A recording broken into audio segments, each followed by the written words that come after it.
Break के बाद एक बार फिर आप सभी का स्वागत है। लगातार आपको बड़ी जानकारी दे रहे थे। सपा दफ्तर के बाहर कार्यकर्ताओं और नेताओं का हुजूम लगा हुआ है। अखिलेश यादव भी पहुंच चुके हैं। टिकटों को लेकर मंथन चल रहा है समाजवादी पार्टी में, लेकिन इस बीच सपा के सहयोगी दल रालोद से जुड़ी बड़ी खबर मिल रही है। ये बड़ी खबर क्या है आपको बताते हैं। पूर्व सांसद अवतार सिंह भड़ाना आरएलडी में शामिल हो चुके हैं और भाजपा छोड़कर आरएलडी का दामन थाम चुके हैं अवतार सिंह भड़ाना।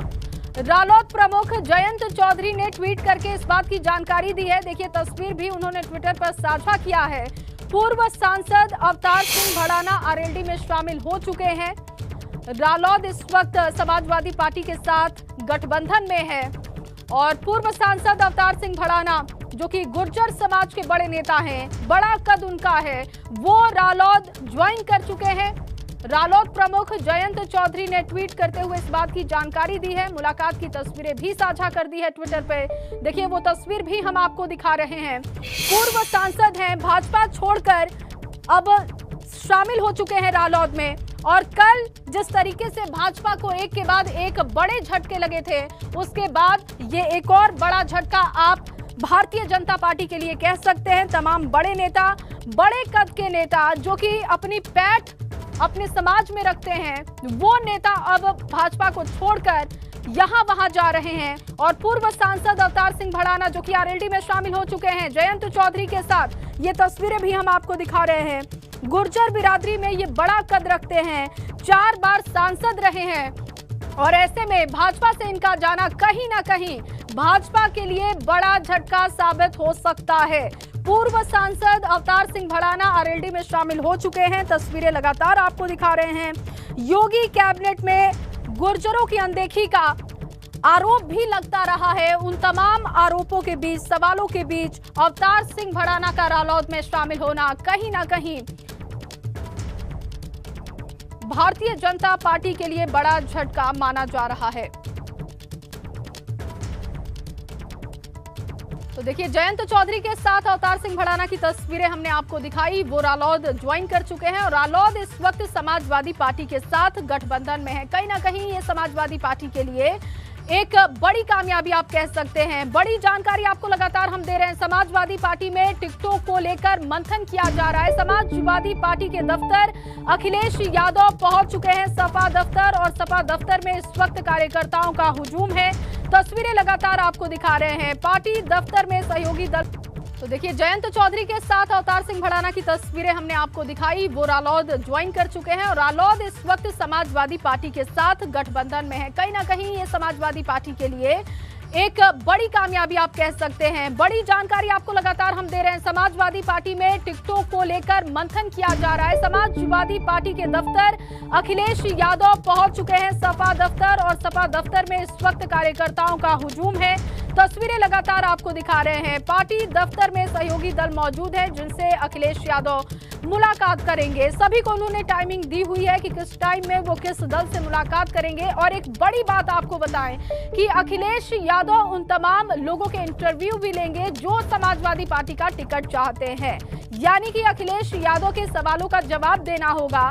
अगर आपने समाजवादी पार्टी के टिकट के लिए अप्लाई किया है तो सहयोगी दलों के साथ पार्टी दफ्तर में मुलाकात करेंगे। अब से थोड़ी देर पहले शिवपाल सिंह यादव से भी मुलाकात कर चुके हैं अखिलेश यादव। विलय की बातें भी सामने आ रही है। हालांकि अगर गठबंधन में शिवपाल सिंह यादव हैं तो उन्होंने पहले ये बात कही कि किसी भी तरीके की टिकटों को लेकर कोई दिक्कत नहीं है और वो अखिलेश यादव को नेता मान चुके हैं। कोई दिक्कत नहीं है, साथ में हम चुनाव लड़ेंगे। लेकिन विलय की खबरें भी सामने आ रही है और उस बीच में हम आपको 2 तस्वीरें दिखा रहे हैं। विवेक हमारे साथ ज्यादा जानकारी के साथ लाइव मौजूद है सपा दफ्तर के बाहर से। विवेक, क्योंकि आप सपा दफ्तर पर मौजूद हैं तो सबसे पहले अपडेट दीजिए कि क्या वहां पर इस वक्त चल रहा है, क्योंकि अखिलेश यादव पहुंच चुके हैं और कहा जा रहा है कि जिसे समाजवादी पार्टी का टिकट चाहिए उसे इंटरव्यू से गुजरना होगा और अखिलेश यादव के सवालों का जवाब देना होगा। बिल्कुल जी हाँ, देखिए थोड़ी देर पहले ही अखिलेश यादव यहाँ पर पहुँचे और उनके साथ जो कमेटी है, स्क्रीनिंग कमेटी, वो मेंबर भी वहाँ पर मौजूद है अंदर। और अखिलेश यादव से इससे पहले शिवपाल यादव ने मुलाकात की थी, उनके घर गए थे, अपने बेटे के साथ गए थे और वहाँ पर करीब पौन घंटे की मुलाकात रही है। दोनों के बीच में सीटों की शेयरिंग को लेकर चर्चा हुई है। कौन सी सीट, चूँकि शिवपाल यादव जसवंत नगर से रहे हैं और जसवंत नगर सीट वो चाहते हैं कि उनके बेटे आदित्य यादव लड़े, ऐसा सूत्रों का कहना है। तो उस सीट को लेकर चर्चा हुई और तमाम अन्य बातें भी हुई, जिसको लेकर अभी सहमति नहीं बन पाई है। अखिलेश यादव ने अपनी तरफ से कोई बयान भी जारी नहीं किया है, शिवपाल यादव भी अभी कोई बयान जारी नहीं कर रहे हैं। सीटों की शेयरिंग को लेकर अभी किसी भी, चाहे वो जयंत के स्तर पर हो, चाहे शिवपाल की प्रस्पा हो, अभी सहमति बनी है अगर तो वो सामने नहीं आई है। दूसरी बात, यहाँ पर अंदर अभी स्क्रीनिंग कमेटी की बैठक चल रही है। हम आपको नज़ारा दिखाएंगे। अखिलेश यादव यहाँ पहुंचे हैं और अंदर सपा का मुख्यालय है, यहाँ पर स्क्रीनिंग कमेटी के सदस्यों की बैठक चल रही है। कल बैठक शुरू हुई थी, करीब 11:15 बजे शुरू हुई थी और 1:15 बजे तक चली थी। 1:15 बजे अखिलेश यादव जब यहाँ पर बैठक से फ्री हुए हैं तो उन्होंने स्क्रीनिंग कमेटी के जो पहले चरण का चुनाव है पश्चिमी उत्तर प्रदेश का, जिसमें 15 जिलों की 73 सीटों पर कैंडिडेचर तय होना है, प्रत्याशी तय होने, उम्मीदवार यहाँ पर सैकड़ों हैं। करीब 300 लोगों ने यहाँ पर एप्लीकेशन दिया था, आवेदन किया था, अपनी दावेदारी जताई थी। उसमें से सूत्रों का कहना है कि करीब 40 लोगों के नाम पर मोहर लगी है और 40 लोगों के जिन नामों पर मोहर लगी है, कल दोपहर में इसी जगह पर अंदर सपा मुख्यालय में ही अखिलेश यादव ने सबसे बात लिखी थी। ये भी बताया जा रहा है कि इंटरव्यू लिया जाएगा सबका, क्योंकि वो कैंडिडेचर जो 40 नाम तय हुए हैं उसमें कोई फाइनल लिस्ट अभी नहीं तैयार हुई है। ये कहा जा रहा है कि इंटरव्यू लिए जाएंगे, बातचीत की जाएगी और इलाके में उनकी दावेदारी कितनी है, कितना प्रभाव है और जो जातीय गणित है वो कितना प्रभावशाली है, इसको लेकर चर्चा चल रही है कि इस तरह के सवाल भी पूछे जाएंगे। इसके साथ ही जो उनके विपक्ष में कैंडिडेट हैं, कौन कौन हो सकते हैं, उनसे किस तरह से मुकाबला होगा, ये बहुत सारे सवाल इंटरव्यू में होंगे। आज यहाँ पर प्रत्याशी आए हैं, यहाँ पर प्रत्याशी 3 दिन से लगातार डटे हुए हैं और केवल पश्चिमी उत्तर प्रदेश के नहीं, पूरे प्रदेश से यहाँ तमाम लोग आए हुए हैं। आप देख रहे हैं सामने कि प्रदेश के अलग अलग जनपदों से यहाँ आए हैं और जो समाजवादी पार्टी के जो टिकटार्थी हैं, यानी जो टिकट के लिए दावेदार हैं, उनके समर्थन में बाहर भीड़ जुटी हुई है और इस तरह से इतनी भीड़ है कि आसपास का पूरा माहौल, हम एक बार मुख्य सड़क की तरफ कैमरामैन वीरेन से कहेंगे कि वहाँ आपको दिखाएं। मुख्य सड़क का जो नज़ारा है वो भी जाम लगा हुआ है और यहाँ पूरा जो विक्रमादित्य मार्ग है ये पूरी तरह से जाम है। 3 दिन से यहाँ पर ट्रैफिक बिल्कुल एकदम ध्वस्त हो चुका है, गाड़ियाँ खड़ी हैं सड़क पे और समाजवादी पार्टी के जो प्रत्याशी हैं, उम्मीदवार हैं, उनके समर्थक हैं, यहाँ एक तरह से जमावड़ा लगाए हुए हैं। तो अंदर अभी बैठक चल रही है और ये भी कहा जा रहा है कि कुछ देर में यहाँ इमरान मसूद भी यहाँ आएंगे, पार्टी ज्वाइन करेंगे। उसको लेकर एक पत्रकार वार्ता भी हो सकती है। हालांकि कल भी पत्रकार वार्ता की बात हुई थी, लेकिन कल 5 बजे जब ये हुआ था कि स्वामी प्रसाद मौर्य ने इस्तीफा दे दिया है, तो यहाँ पर प्रेस कॉन्फ्रेंस करके अखिलेश यादव घोषणा करेंगे। चूंकि उनकी फोटो एक ट्विटर पे उन्होंने पोस्ट की थी स्वामी प्रसाद मौर्य के साथ, तो ये उम्मीद ये थी कि यहाँ पार्टी ज्वाइन करेंगे और यहाँ पर घोषणा करेंगे, लेकिन वो नहीं हुई, कुछ उसमें पेच फंस गया। आज भी संभावना है कि स्वामी प्रसाद मौर्य से भी बात होगी। इसके अलावा जो इमरान मसूद है वो यहाँ पर आएंगे, वो कांग्रेस के 2 विधायकों को लेकर आएंगे। इसके अलावा बहुत सारे समर्थक आएंगे उनके।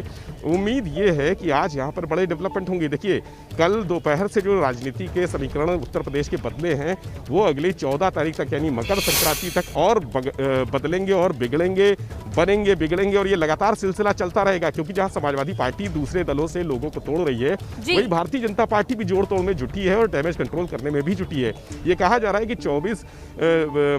14 जनवरी को यानी मकर संक्रांति को इस दिन यहाँ पर भारतीय जनता पार्टी भी कुछ समाजवादी पार्टी के बड़े लोगों को तोड़कर अपने यहाँ मिलाने की घोषणा कर सकती है।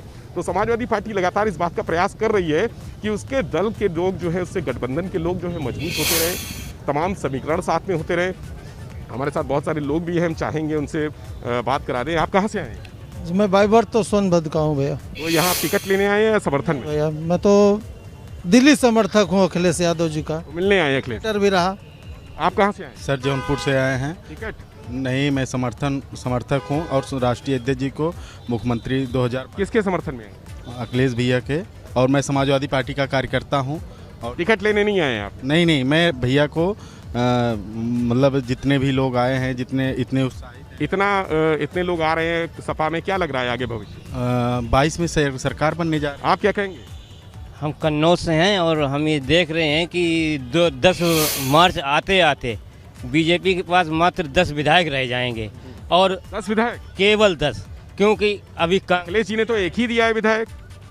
नहीं तो ऐसा कुछ नहीं है, तो कह रहे थे एक ही विधायक रह जाएगा। 400 तो उनकी पक्की है, अब तो 400 तो पक्की है, 3 बचेंगे। उनमें कौन कौन लेगा? एक बसपा और एक भाजपा, ये कांग्रेस बस खत्म। आप कहाँ से आए हैं, क्या कहेंगे जो तमाम लोग राजनीतिक दल के लोग यहाँ जुड़ रहे हैं सपा से? मैं संभल से आया हूँ, सैयद सुहेल बुखारी।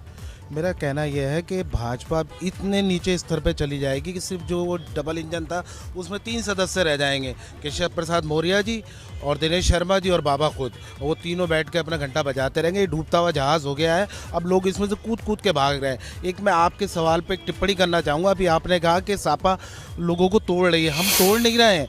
हम जो भी समाजवादी विचारधारा से लोग जुड़े हुए हैं, हमारे दरवाजे खुले हुए हैं। माननीय अखिलेश यादव ने कह रखा है जो भी हमारी समाजवादी धारा से जुड़ा है वो उनके लिए दरवाजे खुले, आइए, मोस्ट वेलकम।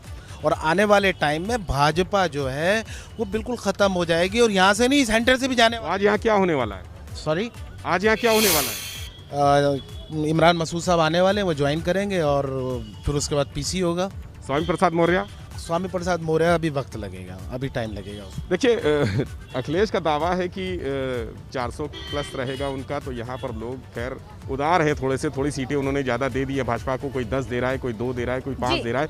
ये स्थिति है, सपा के ये तो कार्यकर्ता है, समर्थक हैं, ये तो मान चुके हैं कि समाजवादी पार्टी की सरकार बन रही है 2022 में। लेकिन विवेक, अब ये भी तो बहुत बड़ी टेंशन है अखिलेश यादव के लिए, क्योंकि आपने इतने लोगों से गठबंधन कर लिया, बाकी दलों से भी आप लोगों को लेकर आ रहे हैं, और जब बड़े कद के नेता लेकर आएंगे तो फिर उन्हें टिकट भी देना पड़ेगा। फिर किसको टिकट दे, किसको टिकट ना दे, ये एक टेंशन वाली बात यहाँ पर दिखाई तो दे रही है। बिल्कुल, आपका कहना बिल्कुल सही है, क्योंकि टिकट को लेकर इतने बड़े बड़े गठबंधन किए हैं, चाहे वो ओपी राजभर हो, चाहे जयंत चौधरी हो, इतने बड़े बड़े नाम हैं कि अगर महान दल के लोग भी अलग अपना एक टिकट का राग अलाप रहे हैं, उनको भी टिकट चाहिए, जबकि महान दल बहुत छोटा सा दल है, लेकिन टिकटों की मांग उनकी 5 से 8 है। यानी प्रसपा की मांग भी 10 से 12 सीटें, 15 सीटें हैं, जबकि कहा जा रहा है कि 2 से 3 सीटों पर एक जब मुलाकात हुई थी अखिलेश यादव की शिवपाल सिंह यादव से, तब कहा गया था 3 से 4 सीटों के बीच में कुछ बात चल रही है, लेकिन प्रसपा 11 से 12 सीटें मांग रही थी। तो अभी जो शुरुआत हुई है, चूँकि अखिलेश यादव अगर अकेले लड़ते तो जीतना बहुत मुश्किल लग रहा था, चूँकि भाजपा का बड़ा प्रभाव है, बड़ी लहर है, और दोबारा भी वही स्थिति आ रही है। हमारे सर्वे में भी भाजपा को ऊपर दिखाया गया है, उनकी सरकार बनती दिखाई दे रही है। लेकिन अखिलेश यादव ने इतने सारे दलों को, इतने सारे जाति समीकरण अपने साथ कर लिए हैं कि एक टक्कर में बराबर की स्थिति में खड़े हो गए हैं। अब उनके सामने चुनौती यही होगी कि इसमें टिकटों का बंटवारा कैसे हो। पश्चिमी उत्तर प्रदेश से लेकर बुंदेलखंड तक, बुंदेलखंड से लेकर पूर्वांचल तक, पूर्वांचल से अवध तक, काशी तक, तमाम जगह पे चुनौती सामने आएगी कि कौन किसको कितना भारी है, किसका पलड़ा भारी है, कौन अपने सबसे ज़्यादा वोट बैंक लेकर आ रहा है और किसको टिकट की शेयरिंग होगी। क्योंकि पार्टी के भी कई लोग हैं जो टिकट ना मिलने से नाराज होंगे। दूसरी तरफ जो उम्मीदें हैं, चाहे जयंत चौधरी की हों, चाहे ओपी राजभर की हों, अगर वो नहीं पूरी होंगी तो वो भी नाराज होंगे। तो एक खींचतान की स्थिति लगातार बनी रहेगी। और ये लोकतंत्र में इस तरह की जब गठबंधन की सरकारें बनती हैं तो हमने पिछले कई चुनावों में देखा है, खींचतान होती। ठीक है विवेक, मैं लौटती हूँ आपके पास। स्वामी प्रसाद मौर्य जो कि कल भारतीय जनता पार्टी से इस्तीफा दे चुके हैं, वो कुछ कह रहे हैं, सुनते हैं। आरक्षण व्यवस्था को बिल्कुल जड़ से खत्म करने की साजिश कर रहे हैं।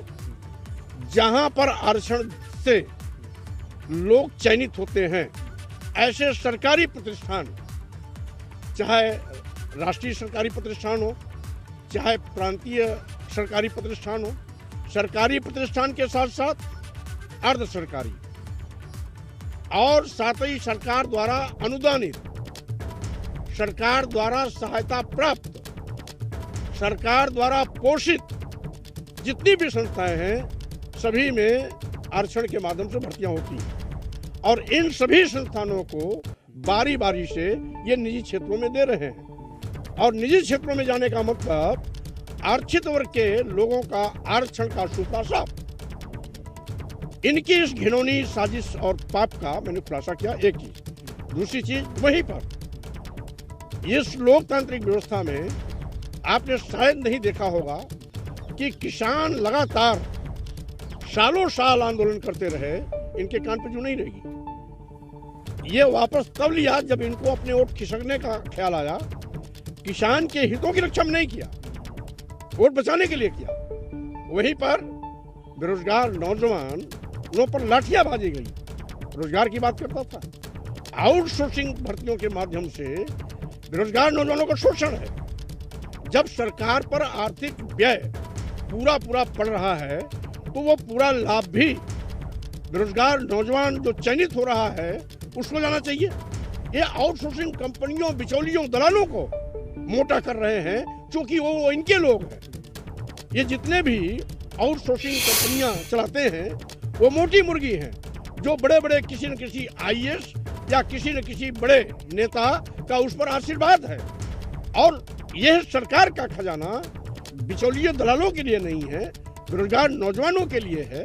इसको मैं मंत्रिमंडल में माननीय मुख्यमंत्री के सामने कहा और साथ ही साथ हमने ऊपर के नेताओं से भी इस बात को कहा कि आउटसोर्सिंग व्यवस्था खत्म करो। ये आरक्षण का बंटाधार कर रहा है। बेरोजगार नौजवानों का आज एक तरह से उसको 8,000 10,000 मिलता है और माल पानी ज्यादा ले जाता है आउटसोर्सिंग कंपनी वालों ने भी कहा कि सारा खजाना। अब कुल मिलाकर के जैसा कि आप जानते हैं आज हद हो गई, मेडिकल कॉलेज तक निजी क्षेत्रों में जा रहे हैं। अगर मेडिकल कॉलेज को निजी क्षेत्र में जाना है तो जो प्राइवेट अस्पताल है उनको पोषित करिए। जो सरकारी संस्थान है, सरकारी पैसे से बन रहा है, उसको आप निजी क्षेत्रों में क्यों दे रहे हो? अपने लोगों को कमाने के लिए। और सरकार जो जो आवश्यक जरूरत की चीजें हैं, रोटी, कपड़ा, मकान, शिक्षा, स्वास्थ्य, सुरक्षा, ये सरकार के नियंत्रण में होना चाहिए। निजी क्षेत्र के लोग कैसे लोगों को राहत दे सकते हैं? वो तो शोषण करेंगे। और आप शोषण करने के लिए निजी क्षेत्र में दे रहे हैं। अगर इतना ही प्यार है निजी क्षेत्रों से तो जो प्राइवेट अस्पताल चलाते हैं उनको बढ़ावा दीजिए, उनको प्रोटेक्शन दीजिए, उनको सुख सुविधाएं दीजिए। लेकिन सरकारी क्षेत्रों में निजी क्षेत्रों का प्रवेश ये सरकारी खजाने का मनमाना लूट है और अपने लोगों को बड़े पैमाने पर आर्थिक सहायता पहुंचाते हैं और उसमें बंदरबाट कहीं इनका भी रहता है। कब ज्वाइन कर रहे हैं सर समाजवादी पार्टी? 14 जनवरी को। कितने लोग, मंत्री, विधायक, नेता कितने रहेंगे सर? आप उस दिन देखेंगे, जो भी ज्वाइन करेगा उसके चेहरे आपके सामने आएंगे। जैसा कि मैंने कल भी कहा, 2 दिन तक हम संवाद में रहेंगे। आपके हाथ में है ना सर, मतलब लोग छिटकेंगे तो नहीं? जो आपसे वादा किएगा आप साथ जाएंगे? हमने आपको पहले भी कहा, मैं न पहले कभी किसी से बात करता हूँ न आज कर रहा हूँ। जो आएगा स्वागत। स्वामी जी हमारे साथ इस समय तो स्वामी प्रसाद मौर्य को आप सुन रहे थे। कल भारतीय जनता पार्टी से इस्तीफा उन्होंने दिया और किस तरीके से उनके सुर बदले हैं वो आपने सुना।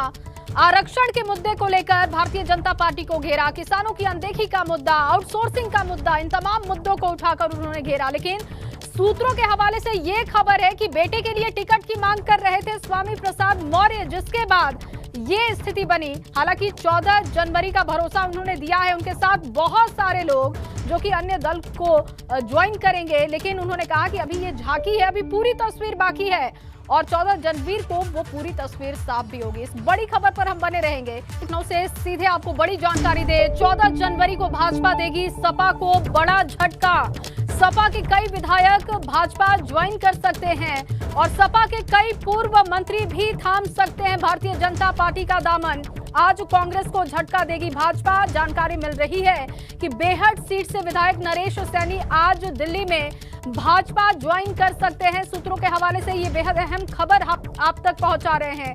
बेहट सीट से विधायक नरेश सैनी आज दिल्ली में भारतीय जनता पार्टी का दामन थाम सकते हैं, ये खबर है।